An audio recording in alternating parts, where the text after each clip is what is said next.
Briones. He grew up with so much love and kindness.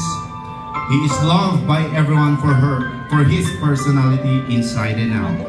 He is always ready for any adventure for the sake of fun and friendship. Indeed, he is all grown up, and what a sign he is become.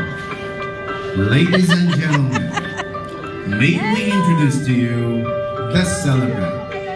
Let us all welcome and give a big round of applause to our handsome guy of the night, Mr. Cesar Briones.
Sabay-sabay nating mapatigil ng 1, 2, 3.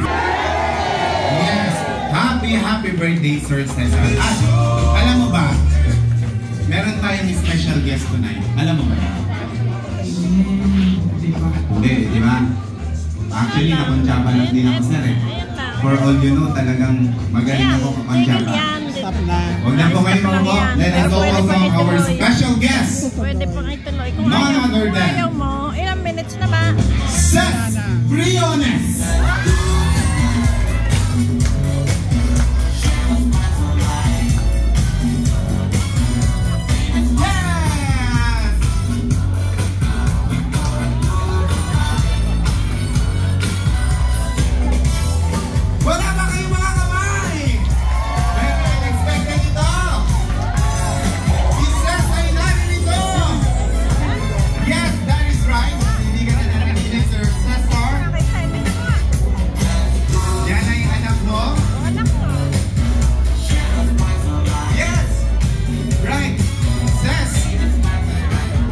Okay, huwag na kayo mahupo guys ha, kasi right after this opening prayer natin. Ses! Ba't ilan ba anak ni Teta? Kasunod mo lang pala siya. Dalawang lalaki. O, isang oras lang tayo pagitan ng flight nila. Ses, from what country ka galing? Sa Dalawang lalaki anak.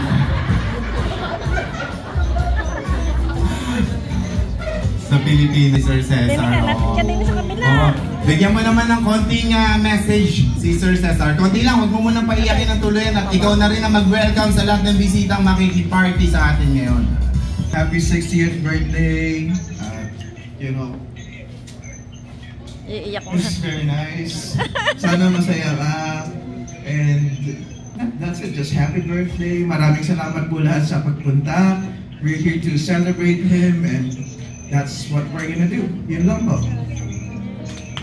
Yes, we're going to celebrate here. Wala mo nang po, Sir Cesar ha. Huwag mo pahirapin yung trabaho kung pinatawa ko na sila. Okay, and please remain standing as we include our opening prayer. Okay, okay na. Tinatawagan po namin si Sir Lloyd para sa ating opening. Four hands together. Ha? Ay, mamaya pa yung iba.